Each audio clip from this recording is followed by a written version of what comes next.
Order, order. We start with questions. Secretary of State for Foreign, Commonwealth and Development Affairs, Abdul Mohammed. Number 1, Mr Speaker. Minister. Mr Speaker, in November I made the first ministerial visit to Yemen in 6 years. I met the President and the Prime Minister to reaffirm the UK's unwavering support for a unified and stable Yemen. We support their commitments to reform and we continue to focus on delivering humanitarian assistance to all those in need in Yemen and using every diplomatic lever alongside our international partners to advance peace. The recent escalation of tensions in southern Yemen threatens to undermine those goals. We therefore welcome calls by Yemen's President for a dialogue addressing these issues and Saudi Arabia's offer to host a conference. We will continue to support efforts to achieve a swift diplomatic resolution. Abdul Mohammed. Thank you, Mr Speaker. In the context of what the UN Special Envoy has described as a rapidly worsening humanitarian and economic crisis in Yemen, does the Minister welcome the forthcoming Southern Dialogue Conference led by Saudi Arabia, supported by the Arab League and the GCC, and will he set out how the UK as penholder on Yemen is supporting this process to deliver a tangible roadmap for a way forward that addresses the aspirations of the southern communities? Minister. Mr Speaker, I do welcome Saudi Arabia's Southern Dialogue Conference. It's supported by the Arab League and the GCC, and it is a vital step amid a worsening humanitarian and economic crisis. As UN penholder, the UK is actively supporting this process through sustained engagement with Saudi leaders, the UN Special Envoy and regional partners to help shape a credible roadmap that reflects southern communities' aspirations. David Mundell. Thank you, Mr Speaker. In his statement on the 5th of January, the Minister referenced the United Arab Emirates then call for a ceasefire. What discussions has there been since then with the United Arab Emirates, and is that still their position? We have been in regular dialogue with our allies in the United Arab Emirates. As I understand, their position remains in support of a ceasefire. I know there are extensive dialogue, not just with us, but with some of their other Gulf partners on these questions as well. Anna Dixon. Number 2, Mr Speaker. Secretary of State. With permission, Mr Speaker, I'll answer questions 2, 14, 20 and 24 together. The humanitarian crisis in Gaza is still in dire situation because of the winter conditions and a lack of urgently needed aid. Last month, we were pleased that UK-funded tents had entered Gaza to provide critical shelter for 12,000 people, and the government is matching £3 million of donations to the DEC Middle East humanitarian appeal.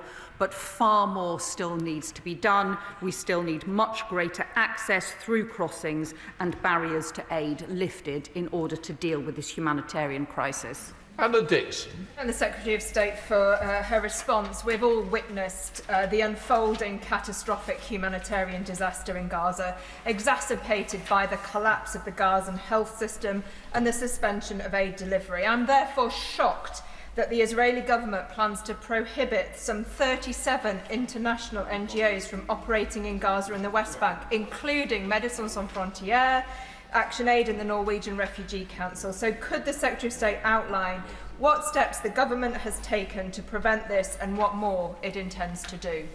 Secretary of State. Well, I agree with my honourable friend about how incredibly damaging it is to have the deregistration of vital international NGOs who do incredible humanitarian work, including providing life-saving services through thousands of staff worth hundreds of millions of pounds in Gaza. They simply cannot be removed or replaced. It's incredibly destructive to prevent them operating. That's why I led a joint statement on behalf of 10 countries urging the Israeli government to allow these essential international NGOs to operate in a sustained and predictable way. We will pursue this as part of phase 2 of the peace process.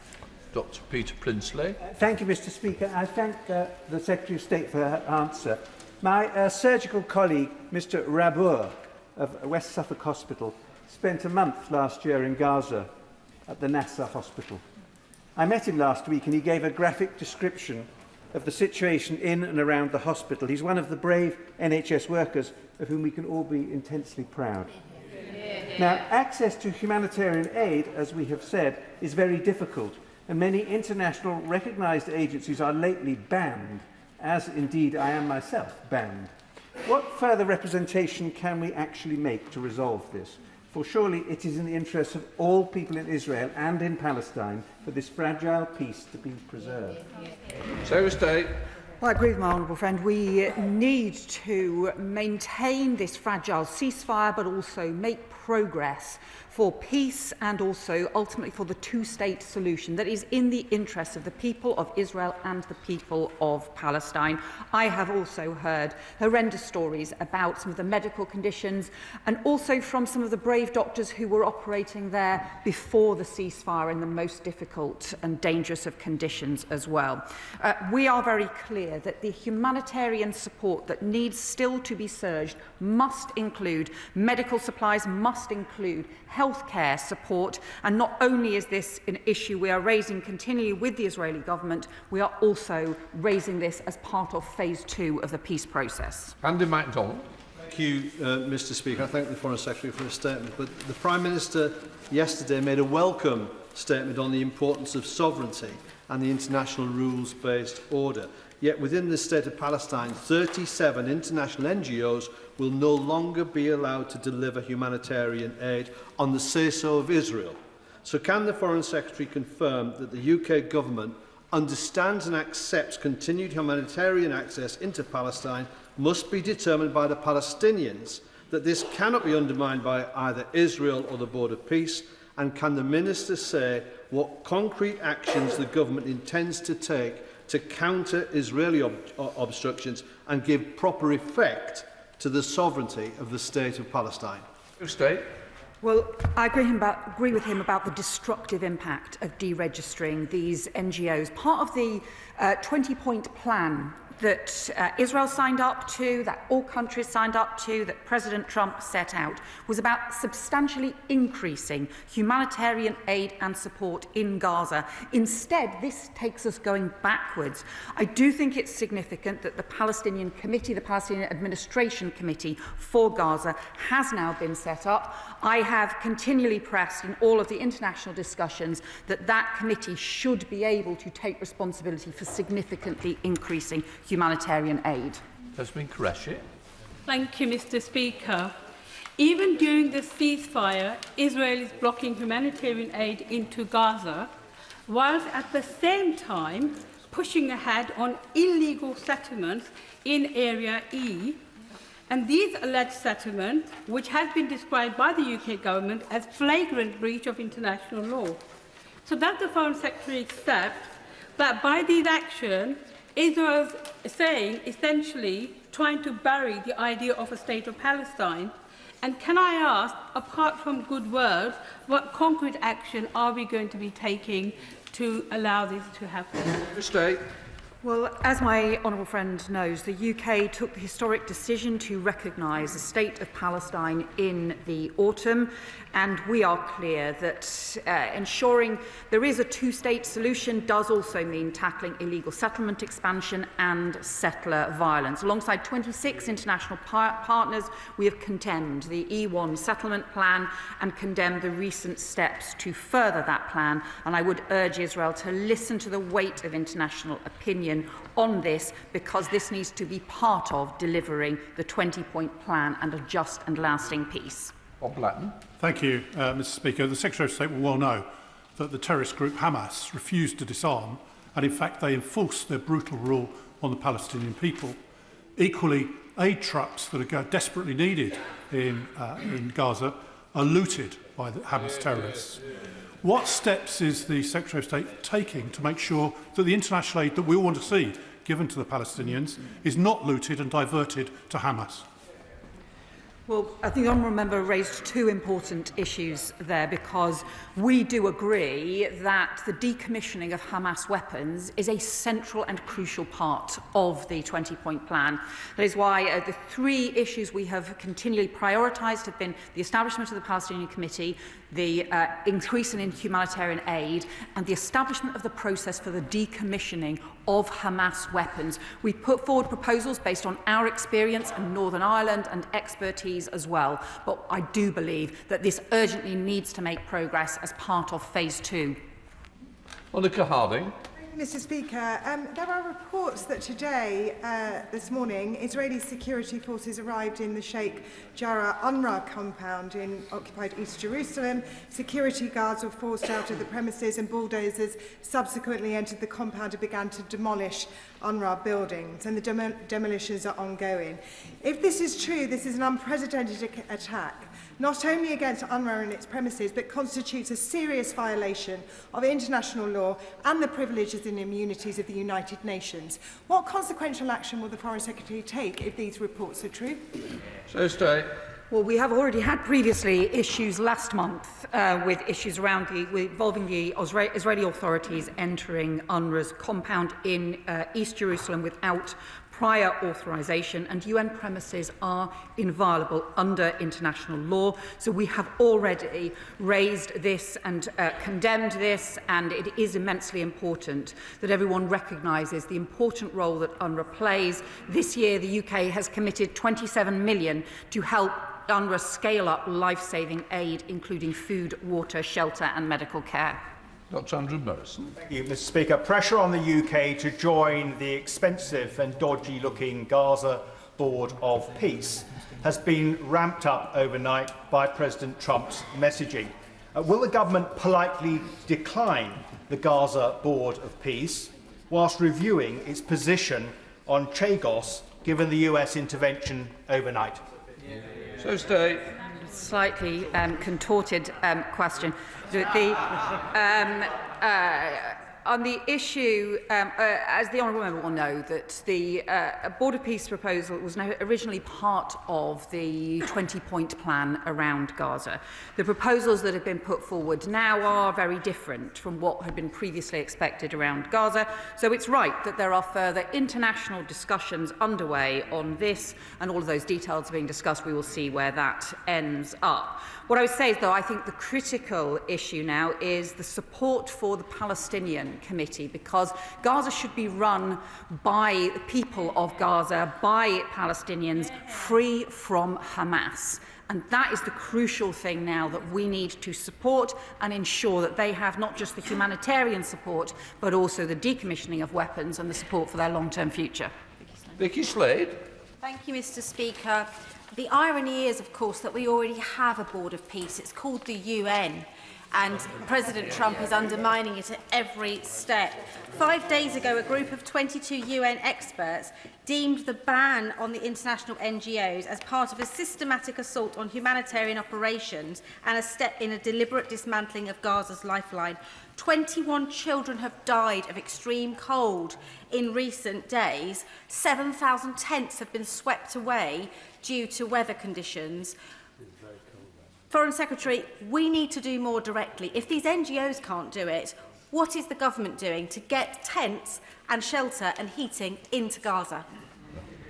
Well, nothing can replace the UN or its charter. Let us be clear about that. It's the bedrock of multilateral cooperation and international law. And I met the Secretary-General of the UN this weekend to reaffirm our support for the UN and the work that it does as part of the marking 80 years of anniversary of the United Nations this weekend. On the humanitarian issues, look, over 3,000 people have been affected by a new wave of heavy rains and strong winds across the Gaza Strip, even just over the last week, with huge concerns about hypothermia, collapsing shelter structures as well. That's why I also discussed with Tom Fletcher from the OCHA about what more we can do to ensure that support is being got into Gaza, and this has to be a priority for phase 2 of the peace process. Thomas. Mr. Speaker, as my right honourable friend has just alluded to, there are hundreds of thousands of displaced families in Gaza living in torn tents and roofless homes, exposed to the rain, freezing temperatures and with further storms due. So what further steps will she be able to take to persuade the current Israeli government to allow in the materials necessary for more robust shelter, particularly and immediately for families with young children?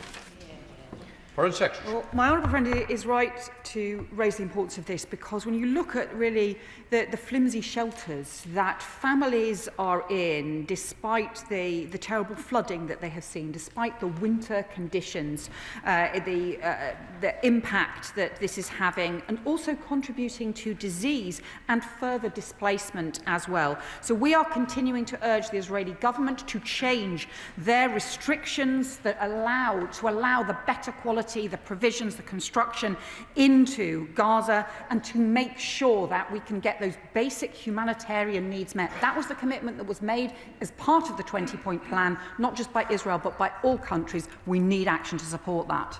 Dr. Ellis-Charles. Thank you, Mr. Speaker.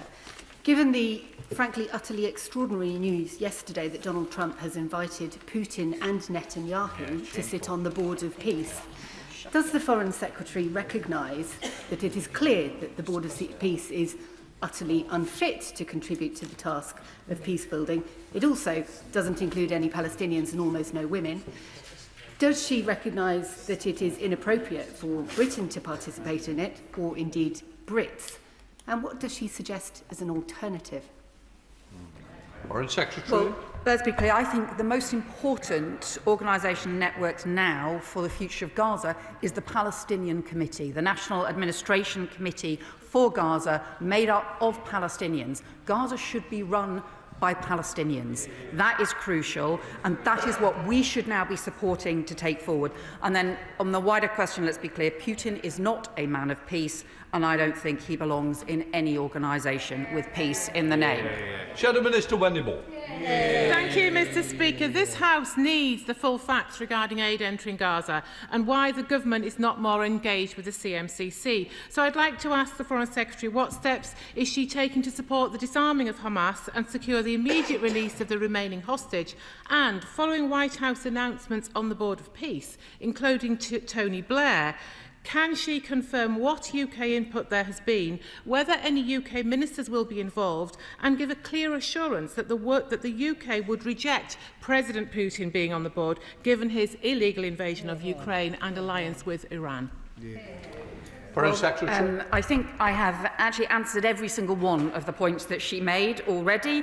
If she had listened on the decommissioning of Hamas weapons, in fact, we have been one of the leading countries to drive a process of putting forward proposals for the decommissioning of Hamas weapons. We are working with other countries to do so, and we will continue to do so because we think that this is a priority.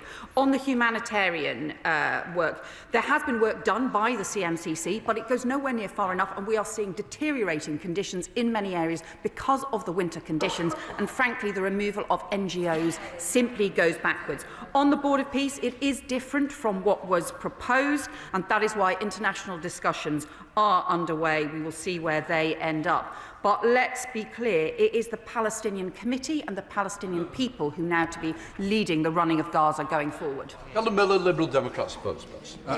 Thank you, Mr. Speaker. The composition of Donald Trump's Board of Peace now looks increasingly like a rogues gallery, as we've heard, with President Putin being invited to join. Meanwhile, as the Foreign Secretary has said, the Palestinians have been left out of that board entirely, and it's increasingly clear that this is not about peace at all. I have two specific questions to the Foreign Secretary, which she has not yet answered. Can the Foreign Secretary tell the House whether government ministers have spoken with Tony Blair about his role? And will the Foreign Secretary categorically condemn these current plans and call instead for the United Nations to lead peace-building and reconstruction efforts in Gaza, with Palestinians at the heart of this? Foreign Secretary. Well, we strongly support the role of the United Nations, and that is why, in fact, many of these points were set out as part of a UN Security Council resolution which had widespread support, because we think it is important to have the underpinnings not just of the UN, but international law more widely, but also to maintain that international consensus that we need to move to the next phase. These proposals that have been put forward are different from what was described and actually are not focused on Gaza. We think the focus now for Gaza has to be on the Palestinian Committee and on key practical issues like the surging of humanitarian aid and also the decommissioning of Hamas weapons. Our focus needs to be on the practical next steps, and we will work with everyone to make sure that that happens. Question number 3, Mr Speaker. Foreign Secretary. Mr Speaker, as I set out in the House yesterday, we continue to support the people of Greenland and to make clear that the sovereignty of Greenland is a matter for the future of Greenland, is a matter for the Greenlanders and for the Danes alone. And we are working to increase the support for security across the Arctic region, and that was why I visited Norway and Finland this week. And Mr Speaker, can I apologise that if, with your permission, that was a grouped answer to questions 3 and 7 together. Thank you, Mr Speaker. Yesterday, the Prime Minister attempted to justify the hesitant approach to Greenland, the US and the EU as an attempt to preserve the national interest. Yet there was nothing in the national interest about Brexit. A false-hope deal that has left us far away from our European friends, desperately clinging to a US administration who don't care about our national interests. So does the Secretary of State agree with me that the UK are nothing but a cork in the ocean, bobbing around at this moment of international crisis, neither here nor there, and all because of a disastrous, isolationist, self-sabotaging Brexit? Foreign Secretary. What I say is the UK works with our NATO allies, some of whom are part of the EU, some of whom, like us and Norway, for example, where we have some of our closest partnerships, are not. But we believe that this is about strengthening our Arctic security, because the Arctic is the gateway for the Russian Northern Fleet to threaten the UK, to threaten Europe, but also to threaten the US and Canada as well. So Arctic security is a transatlantic security issue. Manderson. Speaker, and I thank the Foreign Secretary for her statement yesterday. I welcome the renewed recognition of the Arctic's strategic importance to Europe's collective security and the need for NATO as a whole to develop a more credible deterrence posture. Can she provide a further update to the House on how the government is using its diplomatic influence within NATO to drive a more coherent long-term strategy for Arctic security rather than relying on individual national responses? Foreign Secretary.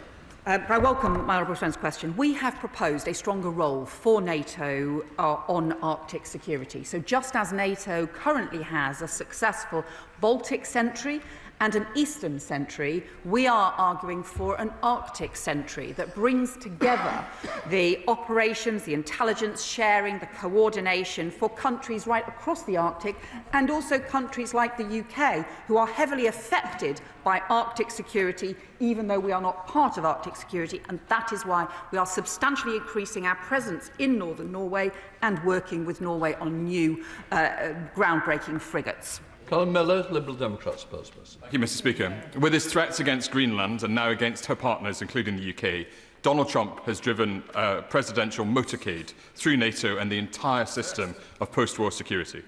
I'm pleased that the Prime Minister yesterday made his objections to Trump clear, but words are not enough. We must show President Trump that his actions have consequences and that we will do this in concert with our allies, as we are much stronger when we stand together. Yesterday, the Prime Minister ruled out the idea of preparing retaliatory tariffs to use only in the event that the President carries through with his threats on the 1st of February. Does the Foreign Secretary agree with me that we should take no options off the table when dealing with a corrupt bully like President Trump? Foreign Secretary. The UK Prime Minister will always act in our national interests. That means pursuing Britain's security, pursuing Britain's prosperity and pursuing Britain's values. That is what he has done at every stage, and it's exactly why he was so firm with the President about our support for the sovereignty of Greenland. It is why we are working continually with our international allies and cooperating closely with other partners right across Europe to make sure that we are responding in a strong and firm way to prevent a trade war that will cause damage to UK industry, but also to US industry as well, and to build instead the collective partnership on security, which is what's in all our interests. Richard Quidley. Mr Speaker. Minister. Thank you, Mr. Speaker. There is no place for forced labour in our global economy, especially when the victims are so often women, children and persecuted minority groups. We are working through a range of multilateral bodies, including the G7, the UN and the OSCE, to eradicate forced labour from supply chains. And we are currently reviewing the effectiveness of our rules around the responsible business conduct to ensure the UK continues to set the global standard in the elimination of forced labour. Richard Quidley. I thank the Minister for his response. However, the UK's Joint Committee on Human Rights has warned that without stronger action, we risk falling behind the EU and the US and even becoming a dumping ground for goods produced with forced labour. Will the government commit to introducing legislation that sends a clear and unequivocal message that the UK stands firmly against Uyghur forced labour and will not allow such products into our market? Minister. Can I thank my honourable friend for his question? We are clear that no company in the UK should have forced labour in its supply chain. We are committed to promoting and protecting human rights, including in Xinjiang, and we continue to work with international partners to hold China to account for their human rights violations. The government's review of responsible business conduct is considering a range of policy options to tackle forced labour. Sir Alex Shelbrooke. Thank you, Mr. Speaker. But, Mr. Speaker, as his right honourable friend, the Energy Minister, insists that we must move as quickly as possible to renewables, may I ask the Minister what steps does he have in place to ensure that the 90% of processed materials for renewables do not include slave labour and human rights abuses? Minister. Can I thank him for his question? We of course support voluntary human rights due diligence in businesses as recommended by the UN in its guiding principles on human rights. And as I've already mentioned in answer to my honourable friend, as part of the government's review on responsible business conduct, these will be part of the options we take forward as His Majesty's government. Number 5, Mr. Speaker. Minister. Well, thank you, Mr. Speaker. And we work closely with our international partners to deter and disrupt those responsible for malicious cyber activity. And to date, 42 international partners have supported UK activity to expose cyber threats. 74 countries are members of the Counter Ransomware Initiative led by the UK, and 27 countries have publicly endorsed the UK and France Pall Mall Code of Practice, which aims to tackle cyber proliferation intrusion tools. Mr. Speaker, the Minister will remember that when the Russia-backed Lockbit cybercrime network was smashed in 2024, it was the direct result of intensive collaboration between the United Kingdom, Europe and the United States, working together to defend Europe from Russia's hybrid attacks, which only seek to weaken our role in the world. Is this not a reminder that we are all safer on both sides of the Atlantic when we work together and never forget where the real threats to our national security come from? Minister.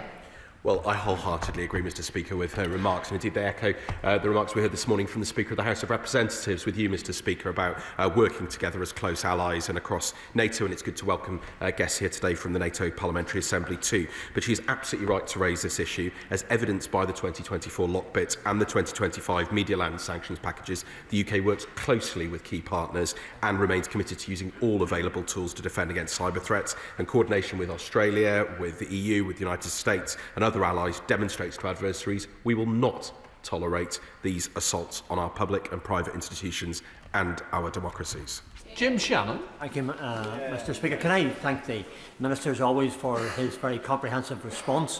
When it comes to ransomware and what we're trying to do in technology, Northern Ireland leads the way in cybersecurity, South East of England leads the way in cybersecurity, but it's always advancing.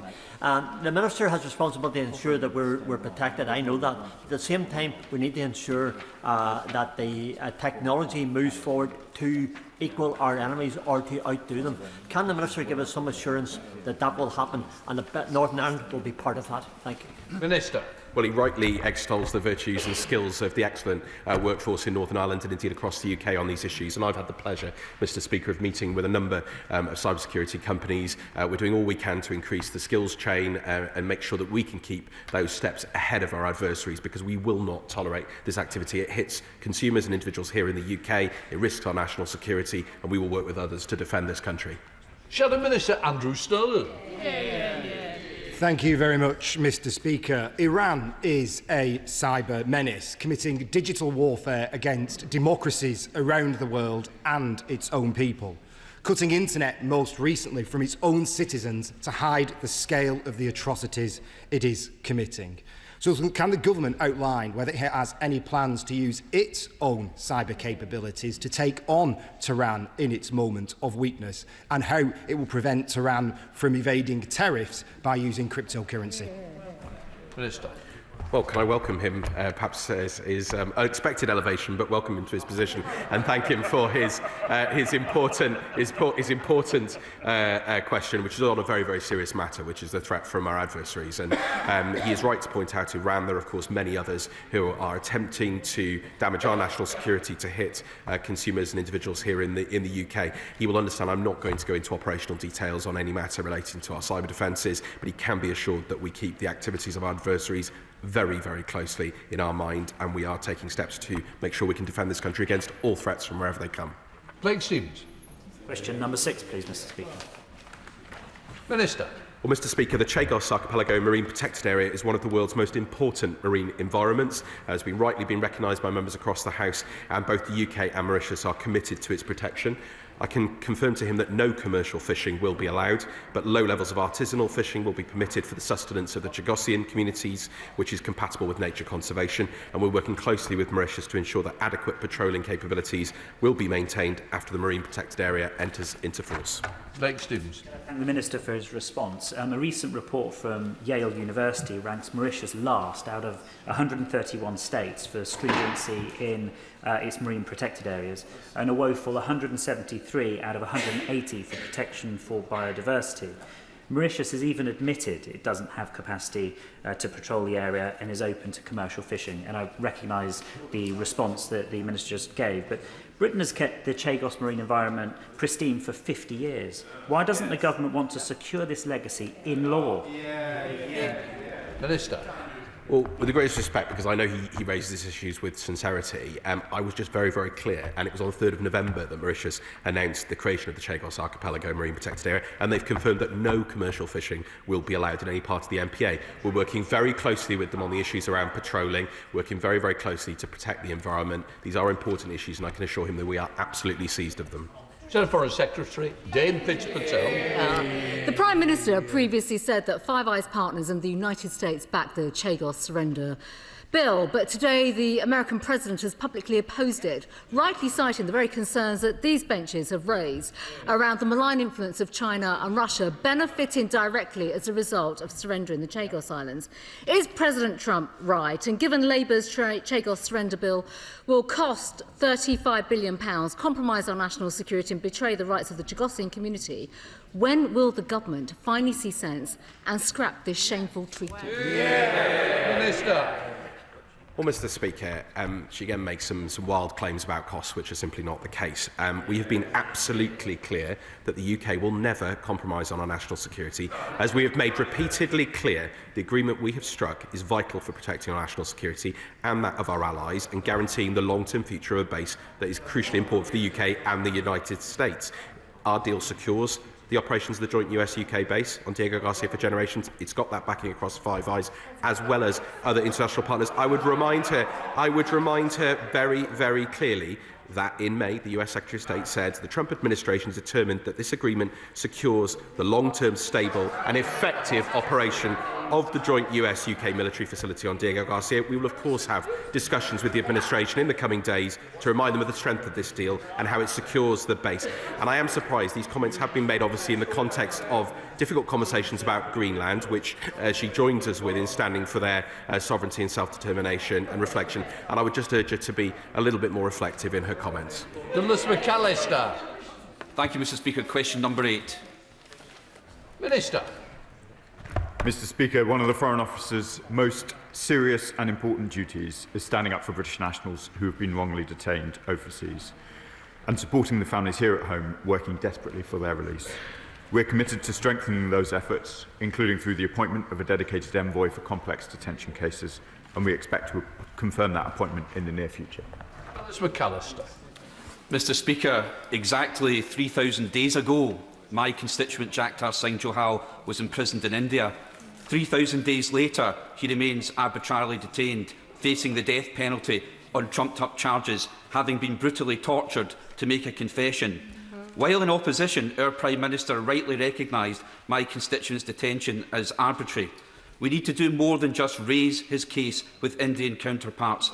My constituent was acquitted in March last year of all charges, but now faces essentially 8 duplicate cases based on the same evidence. So does the Foreign Secretary or the Minister agree with me this is clearly double jeopardy as recognised under Indian, international and UK law? And will the government make that clear to Indian counterparts? Mr. Speaker, I thank my honourable friend for the persistence and the force of his advocacy for his constituents. Despite progress in Mr. Johal's legal proceedings, as he says, 8 of the cases against him remain outstanding. We continue to raise concerns about Mr. Johal's prolonged detention with the Government of India at every appropriate opportunity, emphasising the need for a prompt, full and just resolution of Mr. Johal's cases within India's independent legal system. Mr. Jolly. Thank you very much, Mr. Speaker. Sadly, Jagtar Singh Johal is not the only case of human rights violations against British citizens across the world at the moment. And one of our biggest allies has just said that peace is no longer a priority for them. So with the world such a dangerous place and such a threat to the human rights of British citizens abroad, would the Minister agree with me that the time has come to make assistance, consular assistance, a legal right of British citizens across the globe? Minister. Mr. Speaker, we're committed to introducing a right for consular assistance. We'll return to this House with more detail about what form that may take.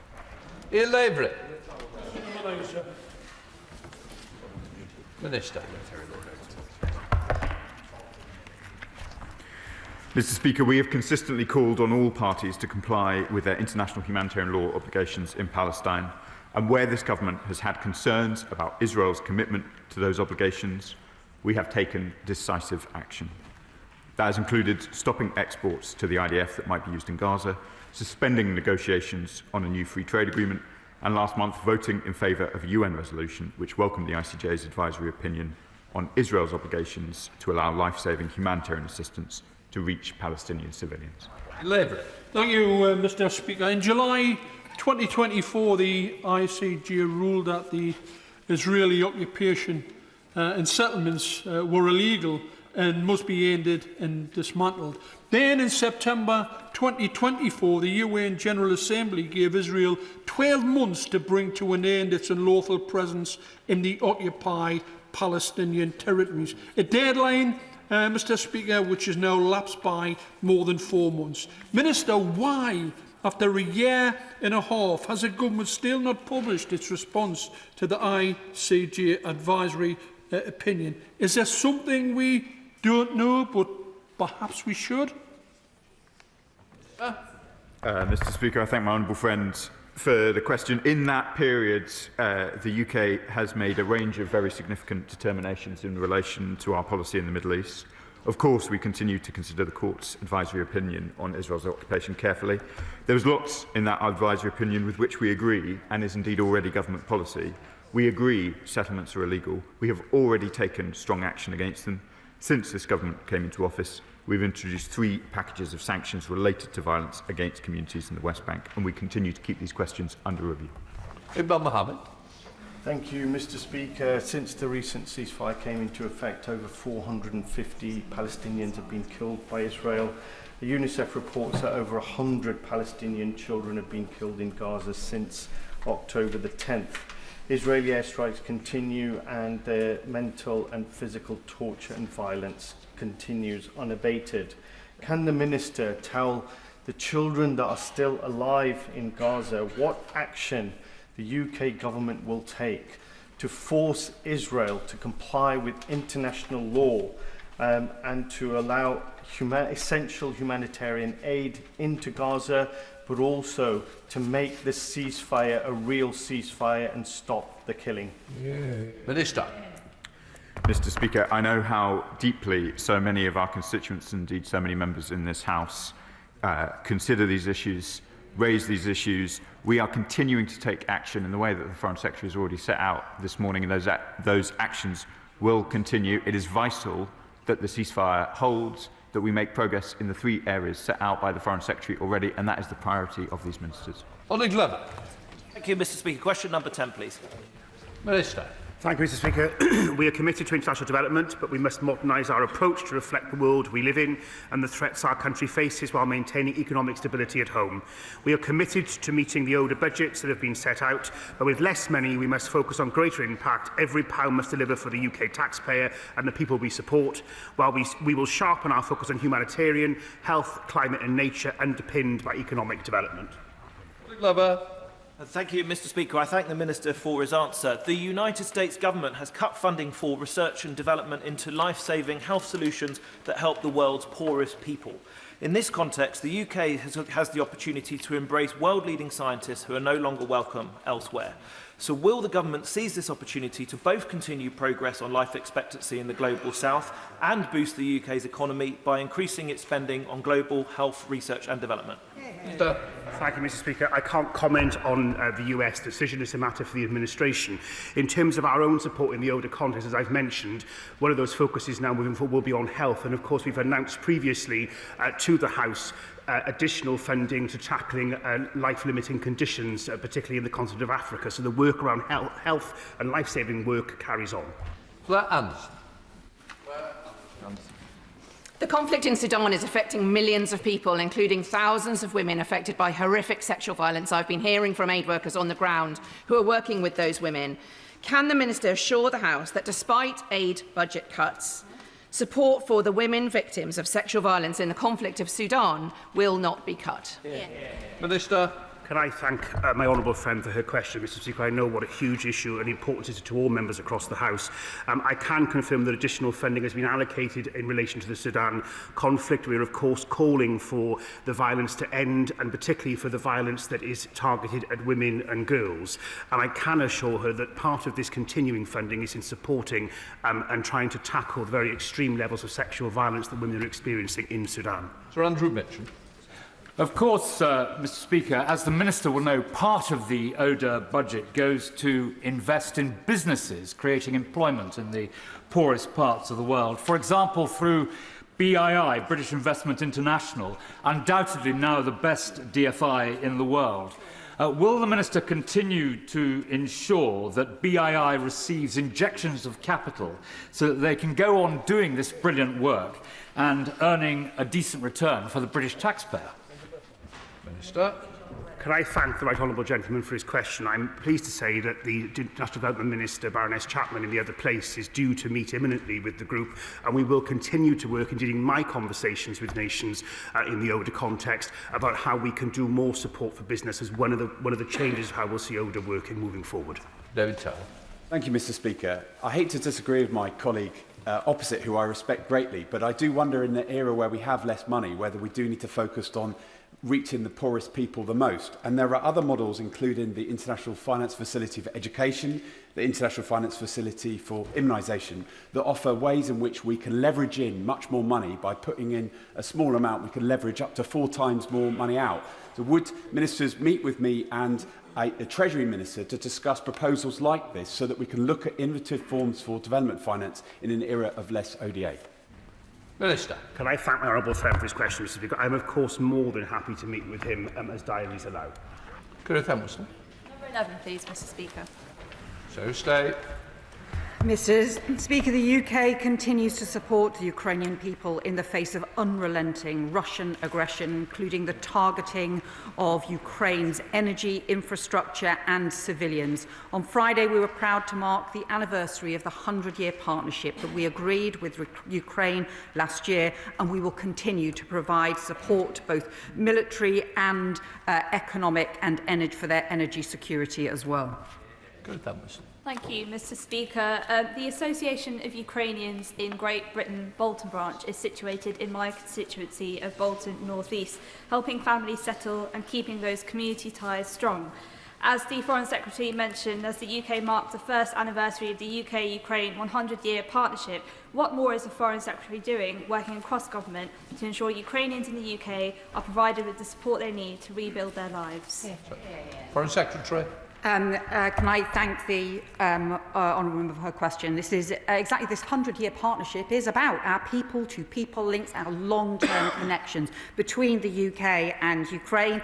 And if I can just take a personal moment on this, Mr. Speaker, I can report that one of the teenagers who came to stay with us in Castleford at the very beginning of the Ukraine war and has since returned to Kyiv has continued with her training to be an international standard ballroom dancer, is back in the UK with her partner this week in the run-up to an international competition, and I wish them both the very best.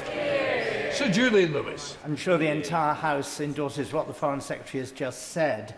In a week when the government is sadly letting down Hong Kongers in London, Chagossians in exile, and Northern Ireland veterans in retirement, can we absolutely rely upon continued support for Ukraine's gallant resistance to atrocious Russian imperialism?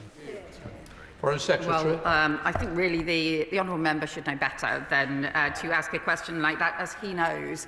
The UK has been continually strong in our support for Ukraine, for the people of Ukraine, and also for Ukraine's continued military resistance. I think for too long Russia has underestimated the people of Ukraine, but also Ukraine's friends, and that is why the UK, through the coalition of the willing, has been leading support for Ukraine. Shadow Minister Winniborn.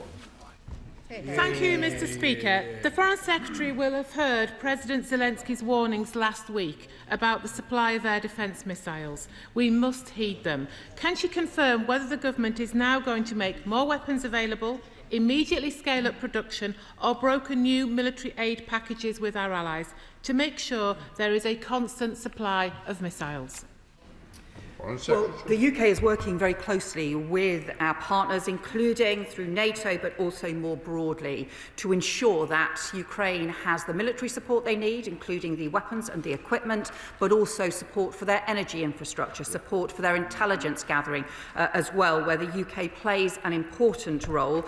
And what we have done is, in fact, set forward commitments alongside the French government as well, and that forward lean on the ability to support Ukraine if a peace agreement is reached, backed by security guarantees. So I think the UK is really very much leading the military and wider support for Ukraine.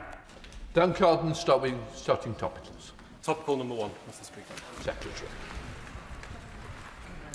Mr. Speaker, in a few weeks' time, we will reach the 4th anniversary of the Ukraine war, and extreme efforts have been made over recent months to pursue a just and lasting peace, but still we have seen no sign that Russia is willing to make peace. And in the early hours of today, Russia attacked Ukraine with 34 missiles and 339 drones.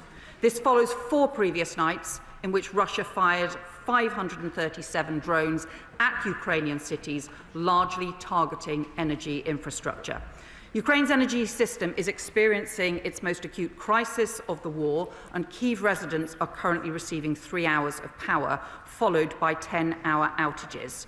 So on the 16th of January, as we marked the first anniversary of the 100-year partnership, I announced a further £20 million of UK support for vital energy repairs. Our commitment to supporting Ukraine is unwavering. Duncan. Thank you, Mr. Speaker. I'm grateful for that update. The brutal Iranian regime is dying and a new Iran is being born, and we can assist that process in their interests and ours by banning the IRGC. If the Foreign Secretary requires a new legislative instrument for a prescription mechanism for state and state-linked bodies, will she bring that to the House? And will the Foreign Office prepare for the day after, convening opposition parties to cohere them and mobilise expertise to decide on a future democratic... Come on, you've got to help me to get others in. Well, my honourable friend will know that as Home Secretary, I commissioned the review of the legislation which recommended changes because the existing legislation is drawn up around terrorism and we need to be able to deal with state-backed threats. I can also assure him that both I and the new Home Secretary take extremely seriously the threats from Iran. Foreign Secretary Dame Patel. Speaker, the government has just given planning permission to the new Chinese superb embassy, and it's 240 pages, and there it is for us to read. All the time while Jimmy Lai, a British national, continues to be imprisoned in appalling conditions on bogus political charges under the disgraceful Hong Kong national security law. So does the Foreign Secretary agree that it is unacceptable for China to be rewarded with this spy hub in the heart of London while Jimmy languishes in prison? Foreign Secretary.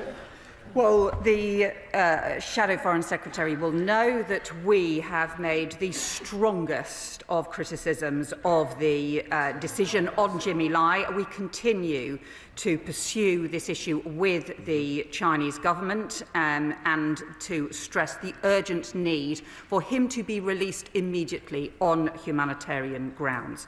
She has raised the issue of the independent planning decision, and she will know the independent planning processes that need to be gone through, and I understand the Security Minister will be making a statement to the House on this topic shortly following this session.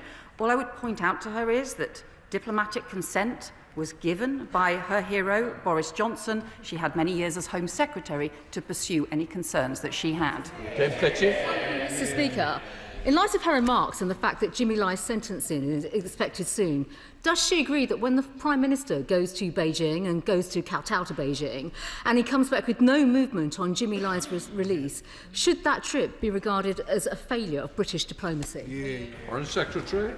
Well, we believe it is exactly because we have deep concerns on issues around Jimmy Lai and the need for his urgent humanitarian release, but also on wider security issues that we should engage with the Chinese government. Refusing to engage with the Chinese government when we have such serious issues and concerns would actually be irresponsible. Rinder Singh Josan. Thank you, Mr. Speaker. I recently visited the Lodge Community Centre in West Bromwich to meet with 5 of the 25 young people who had arrived in the UK from Gaza to receive specialist medical attention, and they were present there with their families at a fund day put on by the Yemeni Community Association. I spoke with them about their experience in Gaza, their journey here and here in the UK. So can the Minister tell the House what learning has the Department taken from the programme so far, in particular the support required by the young people and their families whilst they're in the UK, and is it the intention to expand the project further? Minister. Mr. Speaker, as the House will be aware, we've supported a number of sick and injured children to leave Gaza. I'm very proud of our work in this area. We work closely across government, including with our colleagues in DHSC, MHCLG and indeed with local authorities to ensure that children and families arriving in the UK receive the help and support they need.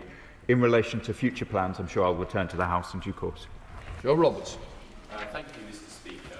President Trump's new version Board of Peace will apparently cost $1 billion to join.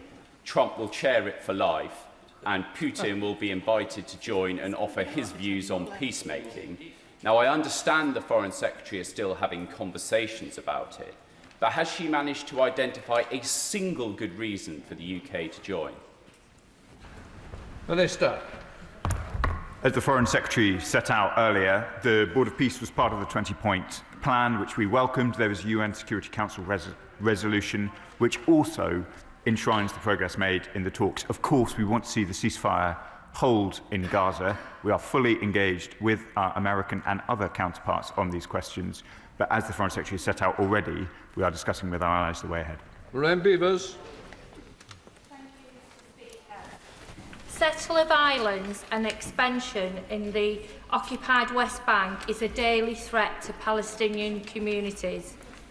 In the face of persistent violence, entire villages have been forcibly displaced. This is ethnic cleansing, enabled by the Israeli state. Does the Foreign Secretary agree with me that a ban on trade with Israeli settlements would show Israel that we are serious in opposing this disgraceful activity?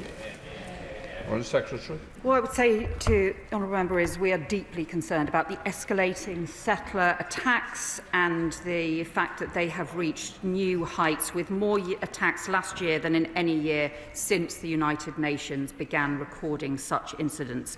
We need the government of Israel to abide by its obligations around settlements and also around settler violence, but we also need to ensure that we pursue this as part of the broader peace plan process, the 20-point plan process, to build the greatest possible coordination around delivering not just peace for Gaza, but a two-state solution.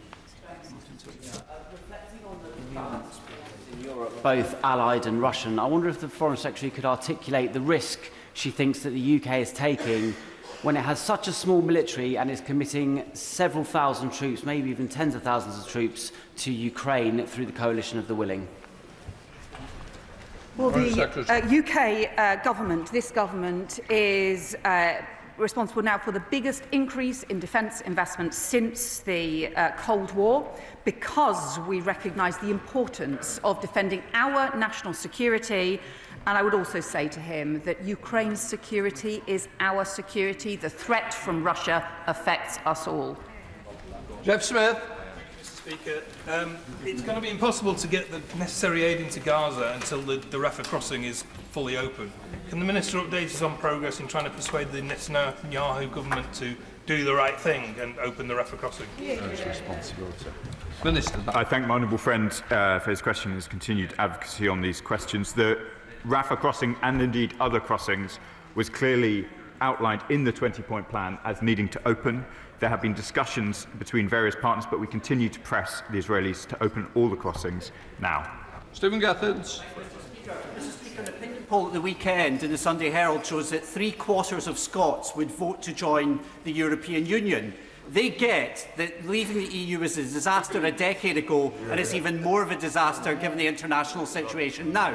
So why does this government continue to pursue yesterday's policies backed up by yesterday's men and women?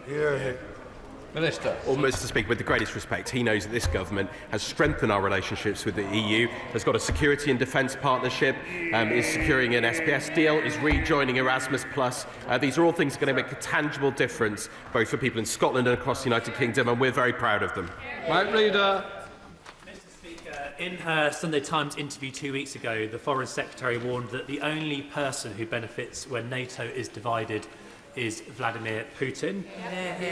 That warning looks even more relevant today, so can I ask her once again to remind her colleagues across the Atlantic that this is the time we come together as an alliance and remember who our true enemies are? Well, I gather that their sentiment was expressed by the Speaker of the House of Representatives, the US Speaker of the House of Representatives, Mike Johnson, who has been with us in Parliament over the last few days. I think there are many people on both sides of the Atlantic, across Europe and across North America, who recognise the importance, the vital importance of our NATO alliance, of keeping all of us safe. Seamus Logan. Thank you, Mr. Speaker. My constituent, Peelin Omar, has asked me about a ceasefire which was announced on Sunday between the Syrian government and the SDF, which has already unravelled, with fighting resuming in less than 24 hours.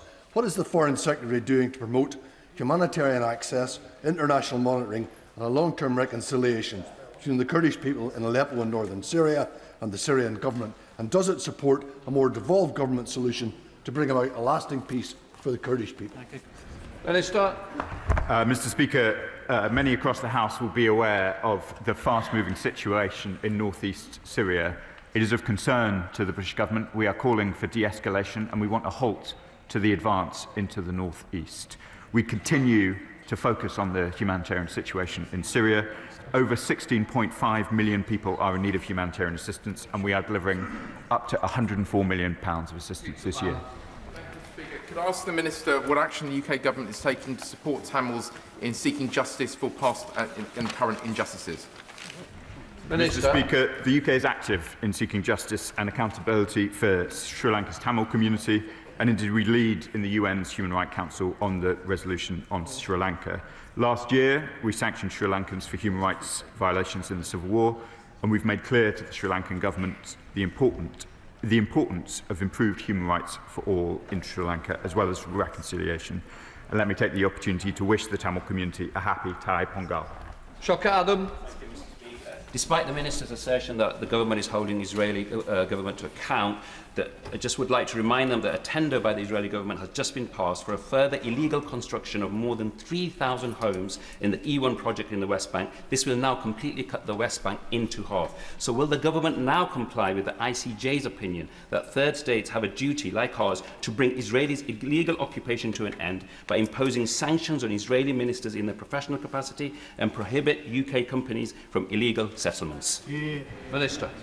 Mr. Speaker, the Foreign Secretary and I have set out the position in relation to settlements over the course of this session, but I want to be clear, we have been the strongest that we can in condemnation of the increase both in violence with settlers and settlements themselves. I have, from this dispatch box, announced sanctions indeed on Israeli ministers, including Mr. Smotrich and Mr. Ben-Gvir. Marcy Watts. Thank you, Mr. Speaker. I proudly declare that I'll be visiting the Falkland Islands as a guest of their government next month. What can the UK government do to alleviate EU tariffs of between 6 and 18% on their fishing exports so that the Falklands government have more money to spend on health, education and their treasured environment? Minister. Well, Mr. Speaker, we remain strong defenders of the Falkland Islands as part of our great British family globally, and I was pleased to speak with the new Legislative Assembly just the other day. It's, of course, the Brexit deal that the previous government negotiated that left the Falklands out when it comes to tariffs, but we continue to work very closely with them on a range of trade and tariff issues and have done so successfully in relation to the United States. Jeremy Corbyn. Thank you, Mr. Speaker. The Israeli occupation of the West Bank has resulted in almost 1,000 deaths over the past year and a half.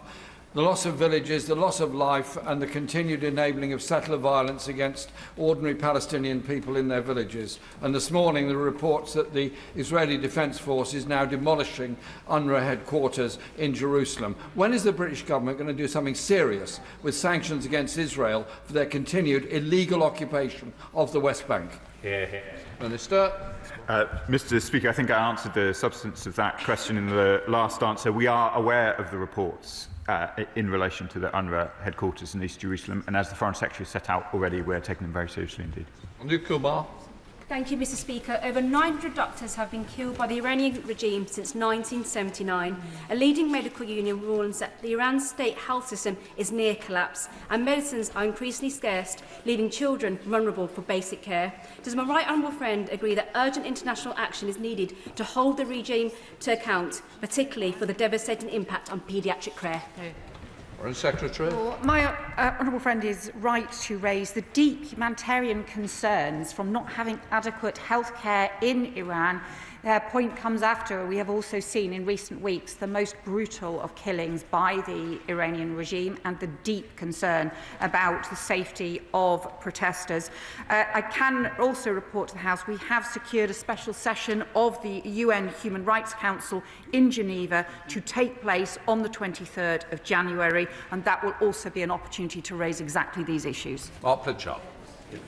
Last year, President Trump, when he was frustrated with President Zelensky, withdrew for a short period intelligence sharing with Ukraine. Can the Foreign Secretary oversees GCHQ and MI6 assure the House and my constituents that should such a threat at some point develop from the White House, that intelligence sharing will be withdrawn, even for a temporary period, with the United Kingdom, that the Foreign Secretary will remind the US President and her counterpart that this Five Eyes partnership keeps Americans safe every single day of the week as well? Foreign Secretary. Well, I can say to the honourable member that I first had visits in Washington about the strengths of the Five Eyes partnership and meetings, including meetings with the CIA and others, more than 25 years ago. Our Five Eyes partnership runs back many generations now and is deep and important, and also continues to take incredibly seriously the threats from Russia in Ukraine. Marshal Cordova. Thank you, Mr. Speaker. With 2 out of 3 FCDO-funded programmes dedicated to disability inclusion coming to an end this year, what targets will this government set to ensure that its remaining programming will prioritise and can be accessed by disabled people, 80% of whom live in the Global South? And can the Minister also offer some assurances that there will be sufficient capacity within the FCDO to support disabled people across the globe? Minister. Can I thank my honourable friend for her question? The UK has long promoted global disability rights, and our global programmes are supporting disability inclusion in health, education, employment, plus access to innovative assistive technology. In addition to our work mainstreaming disability inclusion across FCDO's priorities, the UK is co-chairing the Global Action on Disability Network to strengthen international coordination on disability rights and accelerate this progress, including in the Global South. James Wilde. Thank you, Mr. Speaker. The Iranian regime is killing protesters in their thousands, and the communication blackout is enabling abuses to happen away from the public view. The Minister said yesterday they must restore the internet. What is the government doing with partners so we can hear the voices of these freedom fighters? Minister.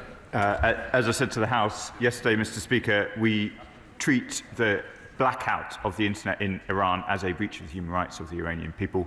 We continue to work on this with our partners for the reasons that my ministerial colleagues have set out. I won't give further commentary on operational business. To Danny Chambers. Mr. Speaker, allies do not threaten each other, either military or economically, and so the whole House will be troubled by comments from the Trump administration over the last couple of days. What is the Foreign Secretary doing to communicate with our NATO allies, to the Trump administration, how unacceptable this is, and what are we doing to ensure the integrity of our NATO alliance? Foreign Secretary. Well, the honourable member will know the Prime Minister has spoken to the President. I have spoken to Secretary of State Rubio. As I set out in the statement yesterday, tariff threats are no way to treat allies, but it is also important now we strengthen our international cooperation on issues like Arctic security, whilst respecting sovereignty and collective security, and that means the sovereignty of Greenland at its heart. John Whitney. Israel is the only country in the world that automatically and systematically prosecutes children in military courts, trying between 500 and 700 Palestinian children this way each year. According to Save the Children, these children are at serious risk of contagious disease, hunger and abuse. Can the Minister reassure me that the government is doing all it can to put pressure on the Israeli government to end this practice? Minister. Mr. Speaker, we are deeply concerned about the detention of Palestinian children by the Israeli military, and indeed about the allegations that he refers to. The UK calls for all reports to be fully investigated. The arrest and detention of children must follow due process in line with international juvenile justice standards, and we call on all parties to the conflict to grant the ICRC immediate and unfettered access. Andrew Rosenthal. Mr. Speaker, sir, will the Foreign Secretary explain that if, and rightly so, she supports the self-determination of the Greenlandic people as part of the Kingdom of Denmark, why does she not also support the self-determination of the Chagosian people to remain a British overseas territory? Foreign Secretary. I'll just say to the honourable member, he likes to call himself a patriot. He has just joined the party that is the weakest on Russia, a country that threatens our country, and yet led by a leader who has continued to question the role of Russia beginning the Ukraine war, the role of NATO, and also even in the Salisbury killings. I think he should look a little bit inwards before he tries to make points in here. Chair of the Select Committee, Sarah Champion. Thank you, Mr. Speaker. Foreign Secretary, given the scale of the FCDO planned budget reductions and significant staffing cuts, what assessment has been made of which policy areas will be deprioritised as a result of these measures? What redundancy mitigation steps have been undertaken in line with the 2016 civil service protocols? And how these changes are expected to impact both UK personnel serving overseas and country-based staff? Well, my honourable friend will know as that we have been doing extensive work to ensure that the Foreign Office is focused on the key priorities and also in delivering for the national interest. She will know too that there was an expansion in the staffing, including the UK-based staffing of the Foreign Office quite significantly over the previous 5 years, and actually it is right that we ensure the Foreign Office is now most focused on both the national security issues, the prosperity issues, and also many of the issues she and her committee are concerned about around international development as well, and will continue to provide information to her committee on this. Bobby Moore. Mr. Speaker, a 14-year-old child, the son of my constituent Mr. Greaves, has been detained by the French state for 440 days. He's a British citizen with no dual nationality. He has had no schooling in that period of time, and most concerning of all, has not even received a single welfare visit by the British consulate, despite having been chased many times. So will the Foreign Secretary intervene personally in this case and meet with me to be able to secure a welfare visit? Mr. Speaker, I'll be happy to meet with the honourable gentleman to discuss the case. Alex Sobel.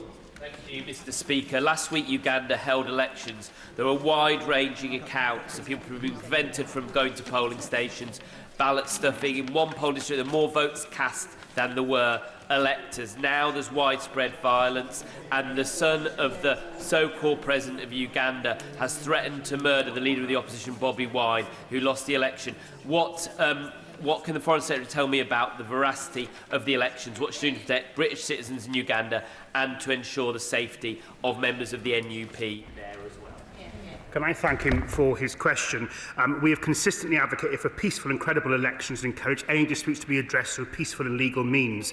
In relation to the opposition leader, we've engaged across the political spectrum to advocate for peaceful elections, and including for the opposition candidates to be able to campaign freely and safely, and we continue to do so, including through our High Commission. Dr. Pinkerton.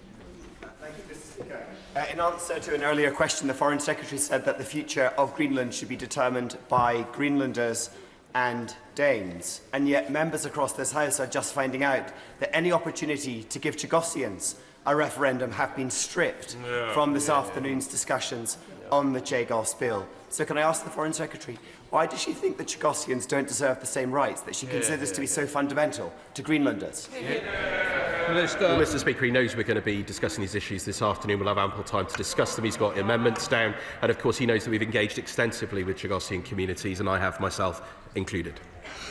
Thank you, Mr. Speaker. Yesterday, the ICC's Deputy Chief Prosecutor said atrocities would be repeated in Sudan from town to town unless impunity for belligerents ended. So can I ask, what measures the UK government has been taking to make it clear to the SPLM-N, as well as to the RSF and SAF, that they must protect civilians and let aid through? Foreign Secretary. Can I thank my right honourable friend for raising this, because the continuing humanitarian crisis and horrendous violence in Sudan is deeply troubling, and I worry this is not getting sufficient international attention. I have discussed this extensively with the UN Secretary-General this weekend about what further action can be taken and what concerted pressure can be put on any country that has any influence on the warring parties. We urgently need a ceasefire, but we also need an end to the horrendous and brutal violence, particularly the sexual violence towards women.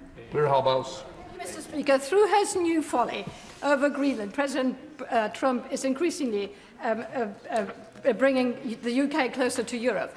Would the UK allow European forces, at Denmark's request, use UK's command infrastructure for operations in and around Greenland?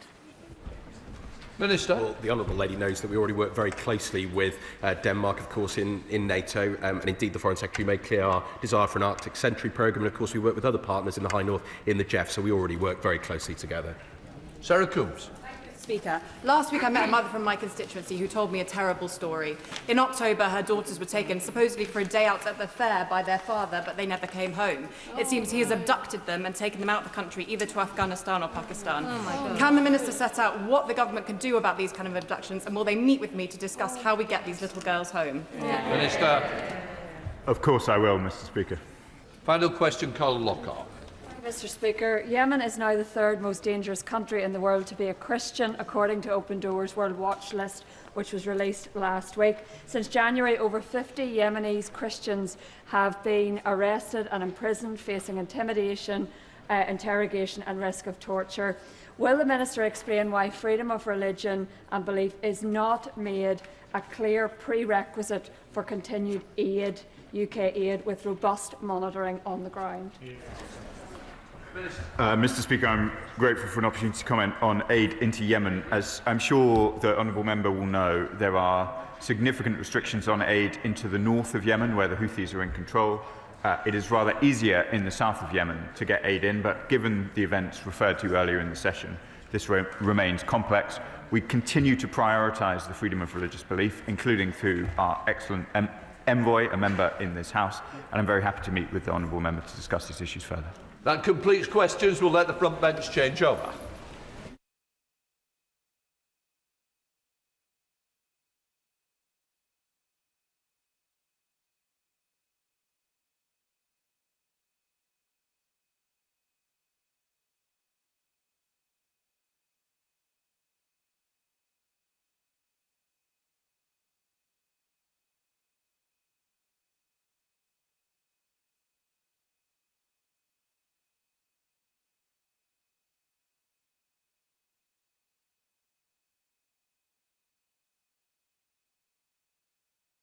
Right, we come to the first statement. Secretary of State, Liz Kendall. Thank you. With permission, Mr. Speaker, I'd like to make a statement on the next steps this government will take to keep children safe online and give them the childhood they deserve. Last week, I said in this House that AI and technology have huge potential to create jobs and growth, diagnose and treat disease, transform our public services, and so much more besides. But this government knows we will only seize this potential if the benefits of technology are felt by all, not just a few at the top, and above all, if people know they and their children are safe online. We've already made significant progress on this crucial issue. The Online Safety Act brought in one of the most robust systems globally, with groundbreaking steps to tackle illegal content and activity and to protect children from harmful and age-inappropriate content. But we have long known there is more to do. My first act as Secretary of State was to make online content that promotes self-harm and suicide a priority offence. So platforms must take proactive steps to stop users seeing this material in the first place and to swiftly take it down if it appears. We have also made intimate image abuse and cyber flashing priority offences. And we've introduced an offence in the Crime and Policing Bill to criminalise AI models which have been optimised to create child sexual abuse material. 8 days ago, in response to the abhorrent and illegal spreading of sexualised deepfake images of women and children without their consent by Grok, I said we would uphold British values and British laws. That we would fast-track legislation making it an offence to create non-consensual intimate images, and that I would make this a priority offence under the Online Safety Act too. Since then, I am pleased to say X has announced it will ban the generation of intimate images of real people, something that will be carefully monitored, but which I and the government have welcomed. But, Mr. Speaker, the story does not end there. I know up and down the country, parents are grappling with how much screen time their children should have, when they should give them a phone, what on earth they are seeing online, and the impact all of this is having. Yesterday, I met with bereaved families who have suffered the most unimaginable tragedy as a result of what their children have experienced online. One of the most devastating discussions I've ever taken part in, and I pay tribute to their courage and dignity. I know that many parents are deeply worried about a whole range of other impacts on their children, the consequences for their mental health, their